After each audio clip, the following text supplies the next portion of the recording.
রাজনীতি একটি ফাটকা ইনকামের রাস্তা।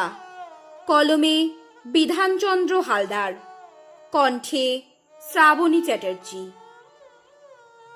আমার সংসারে অভাব, হা ঘরে অনটন।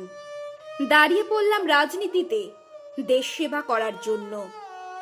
জিতে যাওয়ার সঙ্গে সঙ্গে দেশ সেবার আগে নিজেকে সেবা করতে চেষ্টা করলাম।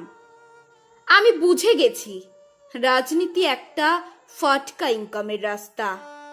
কেননা সারা জীবনের মতো বিভিন্ন সুযোগ সুবিধা ও পেনশন আমার জন্য বরাদ্দ আছে।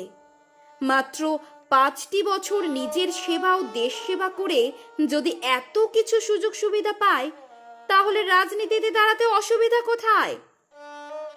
আমার সংসারে অভাব নেই, অনটনও নেই, এমনকি হা ঘরে জন্মাইনি। সোনার চামচ মুখে দিয়ে জন্মেছি। দাঁড়িয়ে পড়লাম রাজনীতিতে দেশ সেবার জন্য। আমি বুঝে গেছি রাজনীতি একটা ফাটকা ইনকামের রাস্তা। ঘরে অভাব নেই, তাও চুরিতে হাত পাকিয়ে ফেললাম। চুরিতে এতটাই হাত পাকিয়ে ফেললাম, জেলে যেতেও কোনো দ্বিধাবোধ করি না। পেট ভর্তি চোর ও পেট খালি চোর মিলে মিশে সারা উঠান জুড়ে একাকার হয়ে গেছে। এখনো দু একজন ভালো মানুষ আছেন, তাই পৃথিবী ঘুরছে সূর্যের চারিদিকে।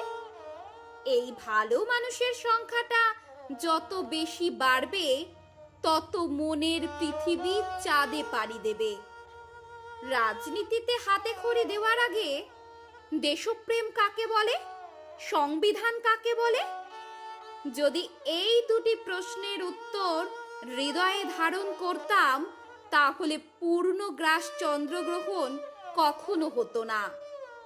সেই দিন আমি বুঝতে পারতাম রাজনীতি একটা দেশ সেবার প্রকৃত রাস্তা।